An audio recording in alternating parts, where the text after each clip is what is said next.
எங்களுடைய அன்பும் நன்றியும். Thank you so much. நன்றி. அனைவருக்கும் வணக்கம். இந்த படத்தில் என்னை நம்பி நடிக்க வாய்ப்பு கொடுத்த டைரக்டர் தாஸ் ரொம்ப நன்றி. விளையாட்டுக்கார ஒரு அண்ணனோட ஒரு குறும்பு தங்கச்சியாக நான் வந்து பண்ணியிருக்கேன். ரொம்ப நல்லா வந்திருக்கு படம். சாங்ஸ் எல்லாமே நல்லாயிருக்கு. படம் பெரிய ஹிட் ஆகணும். ரொம்ப சந்தோஷம். நான் நடித்த ஃபஸ்ட்டு மூவி இது. அதோட ஆடியோ லான்ச்சில் நான் இப்போ நிற்கும்போது எனக்கு ரொம்ப ஹாப்பியாக இருக்குது. தேங்க்யூ. விளையாட்டுக்காரன் இசை வெளியீட்டு விழாவுக்கு வருகை தந்திருக்கும் மேடையில் இருக்க அனைவருக்கும், ஊடக நண்பர்களும் அனைவருக்கும் வணக்கம். நட்பும் கிரிக்கெட்டும் சம்மந்தமான எல்லா இதுவும் சொல்லிட்டாங்க ஏற்கனவே. ஓகே, திருப்பி நான் ஒன்றும் சொல்லணும் இல்லை. ட்ரைலர்லேயே பார்த்துருக்கலாம் நீங்கள் படத்தோடைய கதையை எல்லாத்தையுமே. பாட்டு அருமையாக வந்திருக்கு. திவாகரை வச்சு எங்கள் டைரக்டர் ரொம்ப புரிஞ்சிட்டாரு. பாட்டும் நல்லா வந்திருக்கு. மேல்மேலும் எங்கள் டைரக்டரும் வளரணும், நாங்களும் வளரணும் உங்களுடைய ஆசீர்வாதத்தில். வணக்கம், நன்றி.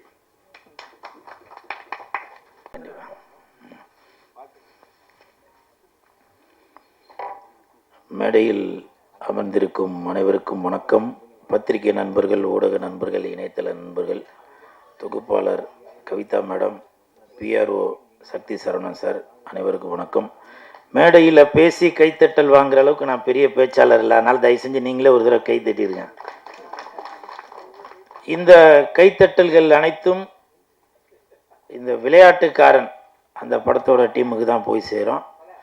அதுக்கு காரணம் என்னன்னு பார்த்தீங்கன்னா, ஆக்சுவலாக இந்த விளையாட்டுக்காரன் அந்த டைட்டில் வந்து என் கூட ஒத்துப்போகும். ஏன்னா இப்போ வரைக்கும் நான் எந்த ஒரு குறிக்கோளும் இல்லாமல் நான் பாட்டுக்காக வெளுத்ததெல்லாம் பால் அப்படின்னு அப்படியே வர பாதையில் நான் பாட்டுக்காக போயிட்டே இருக்கேன். எங்கள் அம்மா எங்கள் ஆயாலாம் அடிக்கடி சொல்லுவாங்க, விளையாட்டுக்காரனாக இருக்கானாப்பா, இன்னமும் புத்தி இல்லாமல் அப்படியே ஏதோ அப்படி இருக்கிறானே அப்படின்னு சொல்லுவாங்க. அதனால் இந்த டைட்டில் பார்க்கும்போது அப்படியே எனக்கே ஒரு இது தோணுச்சு, இன்னமும் புத்தி இல்லாமல் தான் இருக்கிறான். இப்போ கூட பாருங்கள், இந்த படத்தில் இவ்வளோ பேர் நடிச்சிருக்காங்க. ஆனால் இந்த படத்துக்கு என்னை கூப்பிட்ருக்காங்க. அந்த இடத்துல இந்த படத்தில் சம்மந்தப்பட்டதோ இல்லை படத்தோட பேரையோ வெளியில் பிரபலப்படுத்தணும் அப்படின்றதுக்காக நான் ஒரு பேட் எடுத்துகிட்டு வந்தேன், பால் எடுத்துகிட்டு வந்தேன். அந்த கீர்த்தி கூட வெளியில் கிரிக்கெட் விளையாடுற மாதிரிலாம் பண்ணேன். இது வந்து பார்க்குறவங்களுக்கு ஒரு ஒரு விளையாட்டுத்தனமாக தான் தெரியும், என்னப்பா இவன் அப்படின்னு. என்னோடய குடும்பத்துலேயும் யோசிச்சு பாருங்கள், இதெல்லாம் எப்படி அக்செப்ட் பண்ணிப்பாங்கன்னு. என்ன பண்ணுறது, இதுதான் நான் சொன்னேன். இன்னும் நான் விளையாட்டுக்காரனாக தான் இருக்கேன் அப்படின்னு. அதுவும் இல்லாமல் இந்த படம் கவிதா மேடம் சொன்னாங்க, இந்த மாதிரி பாட்டு பாடி ஆரம்பிங்க அப்படின்னு. உப்பு இல்லா கடல் இருக்குமா, நட்பு இல்லா வாழ்க்கை நிற்குமா தம்பி, உப்பு இல்லா வாழ்க்கை இருக்குமா, நட்பு இல்லா கடல் இருக்குமா. ஸோ அப்படி இந்த படத்தில் வந்த பாட்டு நட்புக்காக ஒரு இந்த கதையில் இம்பார்ட்டன்ட் கொடுத்துருப்பாங்கன்னு நினைக்கிறேன். ஸோ தாஸ் அவர்களுக்கு, இயக்குனர் தாஸ் அவர்களுக்கு என் மனமார்ந்த வாழ்த்துக்கள். லெஃப்டில் வாங்க, ரைட்டில் வாங்க, லெஃப்டில் வாங்க. ரொம்ப நன்றி. தாஸ் அவர்களை வந்து கிட்டத்தட்ட எனக்கு ஒரு 15-20 வருஷமாக தெரியும். நான் அப்போது நடிக்கிறதுக்கு சான்ஸ் தேடி ஆஃபீஸ்லாம் போகிறப்போ நிக்காட்ஸில் ஆஃபீஸ் பாயாக இருந்தார், ஏவிஎம்மில் இருந்தார், சிஜே சினிமா விஜயகாந்த் சாரோடது இந்த நிறைஞ்ச மனசு இதெல்லாம் பண்ணாங்க இல்லையா, அந்த இதெல்லாம் இருந்தேன் நான். ஸோ அப்போ வந்து இப்போ சினிமா அதே பற்றி பேசிகிட்டு இருப்பார். அப்புறம் ஆஃபீஸ் பாய்க்கு முன்னாடி வந்து இந்த தபேலா வாசிக்கிறவங்க, மியூசிக் இன்ஸ்ட்ருமெண்ட்டு உள்ள அவங்க தானே, அவங்க அசிஸ்டண்டாலாம் போவார். ஸோ அப்படி சினிமா மீது ரொம்ப ஆர்வம் கொண்டவர் அவர். இன்றைக்கி ஒரு கடின உழைப்பு மூலம் இன்றைக்கி இந்த ஆமாம் கண்டிப்பாக ஒரு நல்லது நடக்கும். சரிங்களா, அதுதான் விளையாட்டுக்காரன். கண்டிப்பாக இந்த படம் வந்து ஒரு மிகப்பெரிய வெற்றி அடையும். படத்தோட தயாரிப்பாளர் விவசாயி அப்படின்னு சொன்னார், அவருக்கு என் மனமார்ந்த வாழ்த்துக்கள். இன்னொரு வாழ்த்துக்கள் எதுக்குனாக்கா, என் பக்கத்தில் உட்காந்து அவர் ஃபோனே ஆஃப் பண்ணாமல் ஃபோன் அடிச்சுக்கிட்டே இருக்குது, பேசுகிறத கேட்க முடியல. நான் எடுத்து அதை ஏரோப்ளேன் மோடில் போட்டேன் சார், சைலண்ட்டில் போட சொன்னீங்க, ஏரோப்ளேனில் போட்டேன். அப்புறமா அதை எடுத்து விட்டுங்க. அப்படி ஒரு கள்ளங்கபடம் இல்லாத ஒரு வெள்ளாந்தியா வெள்ளை சட்டை போட்டதுக்கு ஒரு அறிகுறி, அவர் மனசும் வெள்ளை அப்படின்ற மாதிரி பேர் மனோவலன் சார் தானுங்களே. வாழ்த்துக்கள் வாழ்த்துக்கள். இந்த படம் மிகப்பெரிய வெற்றி அடையும். அதே மாதிரி கவிதா மேடம் தொகுப்பாளர், எந்த ஒரு நிகழ்ச்சிக்கு போனாலும் அந்த இடத்துல கவிதா மேடம் இருந்தாக்கா ஒரு ஒரு திருவள்ளுவர் அவங்க வந்து நேரடியாக வந்து அந்த திருக்குறளை பற்றி பேசினா எப்படி இருக்குமோ அப்படி இருக்கும். இன்னைக்கு நிகழ்ச்சி புதன்கிழமை, இன்னைக்கு நிகழ்ச்சி ஆரம்பிக்கும் போது கூட பொதுவாகவே நம்ம வீடு கூட பார்த்தீங்கன்னாக்க காலையில் நம்ம எழுந்திருக்கும்போது ஒரு சுப்ரபாரதம் பாடிச்சுனாக்க அன்னைக்கு நாளில் நல்லா இருக்கும். பார்த்துருப்பீங்க இல்லையா? கௌசல்யா சுப்ரராம பூர்வா சஞ்சா சபத்தசே அப்படின்னு. அந்த கௌசல்யா சுப்ரபா அப்படின்னு இருக்குல்ல. இனிமேல் இந்த கவிதா மேடம் அந்த நிகழ்ச்சியில் இருந்தால் கண்டிப்பாக அந்த நாள் நல்ல நாளாக அமையும். நான் வந்து இது சும்மா ஒரு மேடைக்காக பேசணும் அப்படின்னு சொல்லவில்லை. உண்மையிலேயே அவங்க அந்த பேசுகிற தோனி, இப்போ உள்ள தொகுப்பாளர்லாம் பார்த்தீங்கன்னாக்கா அவங்க பாதி இங்கிலீஷ். நன்றி, வணக்கம், தேங்க்யூ. வந்து சிறப்பித்ததுக்கு நன்றி. அடுத்த நிகழ்ச்சிக்கு போகலாம். போதும், இது எனக்கான நிகழ்ச்சி இல்லை. புதிய டீமு, புதிய இயக்குனர்கள், அவங்கள பற்றி 4 வார்த்தை பேசுங்க. நன்றி. இப்போ கூட தயவு செஞ்சு கவிதா மேடம் கொஞ்சம் கை தட்டுறீங்களா? என்னை பற்றி புகழ வேண்டாம், இது வந்து எனக்கான மேடை இல்லை. ஏன்னா நிறையா பேர் நான் இங்கே உட்காந்துருக்கு போய் என்கிட்ட வந்து சொல்லிட்டு போவாங்க, என்னை பற்றி பேசுங்க, என்னை பற்றி பேசுங்கன்னு. இவங்க பாருங்கள், என்னை பற்றி எதுவும் பேச வேண்டாம், நீங்கள் மற்றவர்களை பற்றி பேசுங்க. ஏன்னால் அந்த கவிதா மேடமுக்கு தெரிஞ்சிருக்கு ஒரு ப்ரொடியூசரோட வழி என்ன அப்படின்றது. இன்னைக்கு 3-4 லட்சம் செலவு பண்ணி ஒரு ஆடியோ ரிலீஸ் பண்ணும்போது படத்தை பற்றி மட்டும் பேசி அவங்களுக்கு பெருமை சேர்ப்போம் அப்படின்னு நினைக்கிறாங்க. அந்த கவிதா மேடமுக்கு என் மனமார்ந்த நன்றிகளை தெரிவித்துக் கொள்கிறேன். அப்புறம் சுப்பிரமணிய சிவா சார் அவங்க வாழ்த்த வந்ததில் நான் ரொம்ப சந்தோஷப்படுறேன். என்னன்னாக்கா, இப்போ எல்லாரும் என் பேர் கூல் சுரேஷ் தெரியும், இந்த கூல் அப்படின்றது தெரியும். கமெண்ட்டில் வேறு மாதிரிலாம் கூட பூவெலாம் போட்டு இது பண்ணுறீங்க. ஆனால் இந்த கூலுன்றது ரிஜிஸ்டர் ஆகிறதுக்கு காரணம் சுப்பிரமணிய சிவா சார் தான். திருடி ப்ளீஸ் தட்டிடுங்க. அந்த சுப்பிரமணிய சிவா சார் இல்லை என்றால் இன்னைக்கு உங்களை சந்தோஷப்படுத்தக்கூடிய இந்த கூல் அப்படின்ற ஒரு வார்த்தையை உங்களுக்கு கிடைச்சிருக்காது. ஏன்னா அன்னைக்கு திருடி படம் அப்போ கருணாசனை வந்து இந்த டாலரை பிடிச்சி சொல்லுவார், டேய் இது என்னடா அது, கூலு போடாயம் அப்படின்னாரு. உடனே தனுஷ் சார் வந்து அதை நிறுத்தி அது ஒரு காமெடியாக பண்ணோம். அந்த படம் மிகப்பெரிய ஹிட்டு. 186 நாள் அவார்டு வாங்கின அந்த படத்துக்கு. காமராஜர் அரங்கத்தில் அந்த நிகழ்ச்சி நடந்தது. 186 நாள் அந்த படத்துக்கான அவார்டு வாங்கினேன் நான். அது வந்து என்னால் மறக்கவே முடியாது. அது மட்டும் இல்லை, சுப்பிரமணிய சிவா சார் இன்னைக்கு வந்து ஷூட்டிங் ஸ்பாட்டில் பார்த்தீங்கன்னாக்கா அஜித் சார் படத்துக்கு கூட்டம் ஜாஸ்தியாக இருக்கும். பப்ளிக் விஜய் சார் படத்துக்கு ஷூட்டிங் நடக்குதுனாக்கா உடனே ஊர்லேருந்துலாம் கிளம்பி வந்துடுவாங்க, இப்படிலாம் இருக்கும். அதே மாதிரி ரஜினி சார் படம், கமல் சார். ஆனால் திருடி படத்திற்கு திருச்சியில் ஷூட்டிங் நடக்கிறப்போ ஷூட்டிங்கே நடத்த முடியல. 1/2 நாளோட பேக்கப் பண்ணியாச்சுங்க. அன்னைக்கு அந்த 1/2 நாளுக்கு அப்புறம் ஷூட்டிங்கே பண்ண முடியல. அவ்வளோ க்ரௌடு. சாப்பாடு வந்த சாப்பாடுலாம் ரூமுக்கு அமிச்சாச்சு. ரூமில் போய் சாப்பிடுங்க, இன்றைக்கி ஷூட்டிங் பண்ண முடியாது. அது மட்டும் இல்லை, நாளைக்கு எங்கே லொக்கேஷன்றது நாங்கள் காலையில் தான் சொல்லுவோம். இப்போவே யாருன்னா சொன்னாக்க அது இந்த ஊர் மக்களுக்கு சொல்லிடுங்க. அங்கே கூட்டம் வந்து லாரியாக திரண்டு வந்துட்டாங்க. உண்மைதானே சார்? லாரியாக திரண்டு வந்தாங்க அன்னைக்கு. இதை நான் எதுக்காக சொல்கிறேன் அப்படின்னாக்கா, இன்னைக்கு தனுஷ் சார் தமிழகத்தில் மட்டுமல்ல ஹாலிவுட் பாலிவுட்ல வரைக்கும் கொடி கட்டி பறக்கிறாரு. ஆனால் அன்னைக்கு கொடி கட்டி பறப்பார் என்பது இந்த சுப்பிரமணிய சிவா சாருக்கு அன்னைக்கே தெரிஞ்சிருக்கு.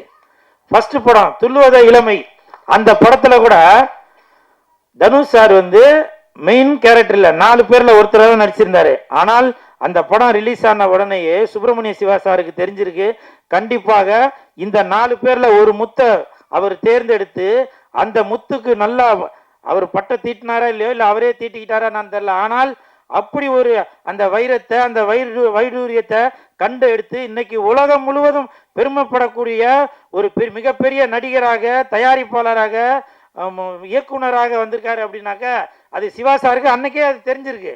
இப்போ கூட நான் வந்து இதை வந்து அவரை பெருமைப்படுத்தணும் அப்படின்றதுக்காக சொல்ல வரல. ஆனால் அன்னைக்கு அந்த துள்ளுவதே ரிலீஸ் ஆனதுக்கு அப்புறம் தான் இந்த திருடா திருடின்ற படத்தை இயக்குனர் அவர்கள் தனுஷ் சாரை சூஸ் பண்ணார். அதன் பிறகு 6 மாதம் கழித்து தான் காதல் கொண்டேன் ரிலீஸ் ஆச்சு. காதல் கொண்டேன் மிகப்பெரிய ஹிட்டு. அந்த 186 நாள் இப்போ உள்ள படங்கள்லாம் பார்த்தீங்கன்னாக்கா வெள்ளிக்கிழமைக்கு காலையில் ரிலீஸ் ஆகும், ஈவினிங்கே வந்து ஒரு சக்ஸஸ் மீட்லாம் வைப்பாங்க. ஆனால் அப்போது 186 நாள் ஓடின அந்த படம். அவர் மிகப்பெரிய ஒரு இயக்குனரான அவர் சுப்பிரமணிய சிவா சார் அவர்கள், அவர் கூட நான் இந்த மேடையில் உட்காந்துருக்கேன் அப்படின்னாக்கா அதுக்கு வந்து மிகப்பெரிய நன்றியை தெரிவித்துக் கொள்கிறேன் இந்த விளையாட்டுக்காரன் டீமுக்கு. இந்த சுப்பிரமணிய சிவா சார் இவ்வளோ நாள் நான் ஒரு 20-25 வருஷமாக அவர் கூட பழகியிருந்தாலும் முதலாக இந்த மேடையில் தான் நான் அவர் கூட பக்கத்தில் உட்காந்துருக்க கூட அந்த வாய்ப்பு கிடைச்சிருக்கு. நான் அவர் கூட அவரோட படங்கள் நடிச்சிருந்தாலும் இது வரைக்கும் அவரோட மேடையில் அவர் பக்கத்தில் நான் உட்காந்ததே இல்லை. அதனால் இந்த விஷயத்தை நான் சொல்லணும் அப்படின்னு நினச்சேன். நன்றி சார், உங்களால் தான் எனக்கு இன்ன வரைக்கும் ஒரு பேரோடு இருக்குனாக்க அதை நான் எப்போவுமே உங்களை அந்த நன்றி மறமாட்டேன் சார். அதாவது ஒரு விக்ரமாதித்தன் கதை இருக்குது, அதில் 4 நண்பர்கள் இருப்பான். அந்த 4 நண்பர்களில் ஒருத்தன் வந்து எந்த எலும்பு கிடைச்சாலும் அதை வந்து உருவமாக்கிடுவான். இன்னொருத்தவன் அந்த அந்த உருவமான அந்த உருவத்துக்கு நரம்பெல்லாம் செஞ்சு நிற்க வச்சுடுவான். இன்னொரு நண்பன் என்ன பண்ணுவான், அதுக்கு வந்து தோல் பதிச்சிடுவான், தோலை உண்டாக்கிடுவான். இன்னொரு நண்பன் என்ன பண்ணுவான்னா அதுக்கு உயிர் கொடுத்துருவான். ஒரு நாள் இப்படியே பண்ணிகிட்டு இருக்கும்போது ஒரு நாள் புலிக்கு உயிர் கொடுத்துருவானுவன். ஒரு எலும்பை சேர்ப்பான், அது புலி உருவமாக இருக்கும், அதுக்கு நரம்பு பார்க்கணும், அவன் புலி ஆகிடும். புலியாகி 4 பேரையும் அது சாப்பிட்ரும் அந்த நண்பர்களை. அப்படி கூல் சுரேஷ் எந்த இடத்துக்கு போனாலும் எல்லாத்தையும் தூக்கி சாப்பிட்றாப்புல. அப்படி ஒரு புலி தான் நம்ம கூல் சுரேஷ். இதை நினைவுபடுத்தி என்னை வந்து சொன்னதுக்கு ரொம்ப நன்றி. ஏன்னா நன்றியை வந்து இந்த உங்கள்கிட்ட இருக்கின்ற சிறந்த பண்புக்கள்லாம் தாயாக விளம்போது நன்றி உணர்வு தான். நன்றி உணர்வு யாருக்கு இருக்குதோ அவன் மாபெரும் மனிதனாக இருப்பான், சிறந்த மனிதனாக இருப்பான். அதுதான் நம்மகிட்ட இருக்கிற நற்பண்புகளுக்கெல்லாம் தாயாக விளம்போது நன்றி. அந்த உணர்வு இருக்கிற வரைக்கும் நம்ம சுரேஷ் வந்து வெற்றி மேல் வெற்றியும் சாதனை மேல் சாதனையும் கிடைக்கும். நன்றி தம்பி. இன்னும் ஒரு 2 நிமிஷம் மட்டும் பேசிடுறேன்பா. அப்புறம் அன்பு செல்வன் சார் அவங்க வாழ்த்த வந்ததில் ரொம்ப சந்தோஷப்படுறேன். ஏன்னா அவரோட குரூப்பில் அடிக்கடி சொல்லிக்கிட்டே இருப்பார், கூல் சுரேஷை பயன்படுத்துங்க அப்படின்னு சொல்லிக்கிட்டே இருப்பார். இப்போ கூட ஆடியோ ரிலீஸில் வந்து ட்ரெய்லர் பார்க்குறப்போ அப்போ கூட தயாரிப்பாளர்கிட்ட சொன்னார், பாருங்கள் இதில் ஒருத்தராக கூல் சுரேஷை பயன்படுத்தி இருந்தால் கூட இன்றைக்கி ப்ரொமோஷனையும் தாண்டி அவன் தோல் மேலே வச்சுட்டு தூக்கிட்டு ஓடிட்டு இருப்பான் அப்படின்னு ப்ரொடியூசர்கிட்ட சொன்னது என் காதில் கேட்டுச்சு. ஸோ அப்படி என் தாய் தந்தைக்கு பிறகு நான் நல்லா இருக்கணும் அப்படின்னு நினைக்கிற அந்த வெள்ள மனம் கொண்ட அன்பு சாருக்கு என் மனமார்ந்த நன்றிகளையும் பாராட்டுகளையும் தெரிவித்துக் கொள்கிறேன். அப்புறம் உங்கள் சார்பாக ஒரு சின்ன ரிக்வெஸ்ட்டு என்னன்னாக்கா, ஒரு 3 மாதத்துக்கு முன்னாடி பத்திரிகையாளர் ஒளிப்பதிவாளர் சங்கம் நடத்திய ஒரு நிகழ்ச்சிக்கு ஒரு 3 மாதத்துக்கு முன்னாடி போயிருந்தேன். அப்போ வந்து அங்கே நடத்தினவங்கள்ட்ட கேட்டேன், யார் யார் நடிகர்கள் யார் யார் வரா அப்படின்னு. அப்போ 2-3 பேர் சொன்னாங்க, அவங்க வராங்க இவங்க வராங்க. போய் பார்த்தா ஒரு சிலர் அவங்க மட்டும்தான் வந்தாங்க. அப்போ வந்து எனக்கு வந்து ஒரு மனசுக்குள்ளே ஒரு கஷ்டம். ஏன்னா நீங்கள் என்ன தான் கோடியாக போட்டு படம் எடுத்தாலும் இந்த இடத்துக்கு வந்து இவங்க முன்னாடி காட்டி அவங்க வச்சுருக்க கேமராவில் அதை ஷூட் பண்ணி அதை வெளியிலலாம் எல்லா இடத்தையும் காட்டுறாங்க. அப்போ அதுக்கு மட்டும்தான் இவங்களை நீங்கள் பயன்படுத்துவீங்களா? அவர்களுடைய நல்லது கெட்டது குடும்ப நிகழ்ச்சி வெளி நிகழ்ச்சி எல்லாத்துலேயும் கலந்துக்க கூடாதா என்பது என்னோட ஒரு ஆதங்கம். அது காரணம் இன்றைக்கி நான் இவ்வளோ தூரம் வந்திருக்கேன்னா கூட அதுக்கு நீங்கள் தான் காரணம். ஸோ அந்த ஒரு எண்ணத்தில் தான் நான் சொல்கிறேன், தயவு செஞ்சு நடிகைகள் நம்மளுடைய குடும்ப உறுப்பினர்களாக இருக்கும் பத்திரிகையாளர் சங்கம் ஒளிப்பதிவாளர் சங்கம் இவங்களுடைய நிகழ்ச்சிலாம் நீங்கள் தயவு செஞ்சு கலந்துக்கணும். அந்த நேரம் மட்டும் நம்மளோட படத்துக்கு மட்டும் ப்ரமோஷனுக்கு மட்டும் பயன்படுத்தினா போதும் அப்படின்னு நினைக்கிறீங்க. அது வந்து எனக்கு ஒரு மிகப்பெரிய மன வருத்தம். இது என் மனசுலேருந்து சொல்கிறேன். இது சொல்கிறது கூட எனக்கு இது இருக்கான்னு தெரியல. இருந்தாலும் நான் கண்கூடாக பார்க்குறதுனால உங்கள் ஒருவனாக எனக்கு சொல்லணும் அப்படின்னு தோணுச்சு, அதுக்காக தான் சொல்கிறேன். அப்புறம் இப்போ சமீபத்தில் பார்த்தீங்கன்னாக்கா கேப்டன் அந்நியார் அவர்களை பற்றி சில தவறான செய்திகள்லாம் போட்டுட்டு வரீங்க. 1.5 கோடியில் கார் வாங்கிட்டாங்க, திமுக கூட இணைஞ்சதால் 300 கோடி பணம் கொடுத்துருக்காங்க, அதில் வந்து ஒரு பெரிய ஆடம்பர கார் வாங்கிட்டாங்க அப்படின்னு சொல்லி ஒரு பொய்யான தகவலை சொல்லிட்டு வரீங்க. ஏன் கேப்டன் குடும்பத்திற்கு ஒரு 1.5 கோடியில் கார் வாங்கிறதுக்கு கூட அவங்களால முடியாதா? அது மட்டும் இல்லை, அந்த கார் வாங்கியே கிட்டத்தட்ட 1 வருஷம் 2 வருஷம் கிட்ட ஆகுது. நான் அந்த கார் நான் ஏற்கனவே பார்த்துருக்கேன். அப்படி இருக்கும்போது உங்களுக்கு பிடிக்கலனாக்க விட்டுட்டு போயிருங்க. அதை விட்டுட்டு எதுக்கு ஒரு தவறான செய்தியை கேப்டன் குடும்பத்தின் மீதும் தேமுதிக மீதும் எதுக்கு ஒரு தவறான செய்தியை பரப்பிட்டு வரீங்க?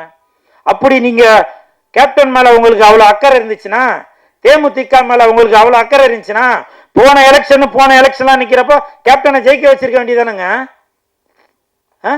இப்போ நீங்கள் சொல்கிறதெல்லாம் பார்த்தா ஏதோ வைத்தறிச்சலில் சொல்கிற மாதிரி இருக்கு.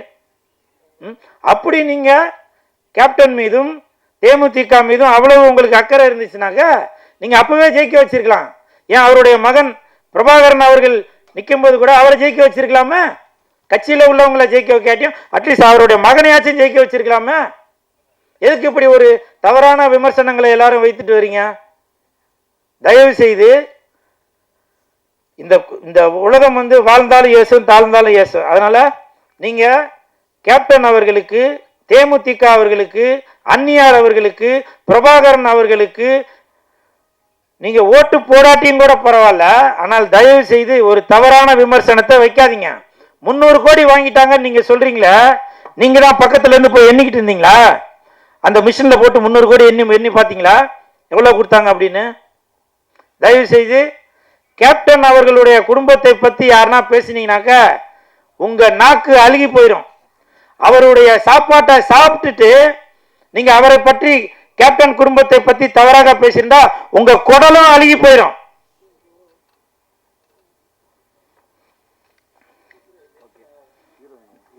நன்றி, வணக்கம்.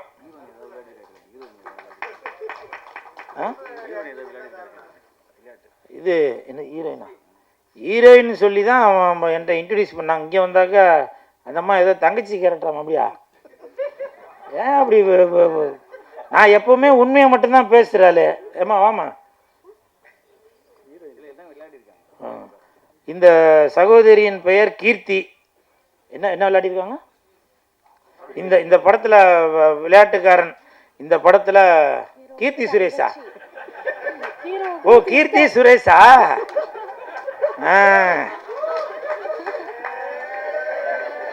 நல்லா இருக்கு, நல்லா இருக்கு, கிடைச்சிருச்சு போல.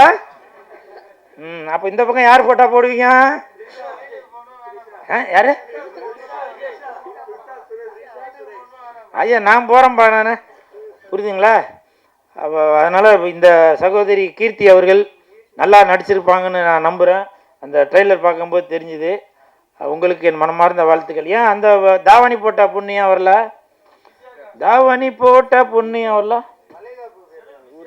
சரி, ஓகே.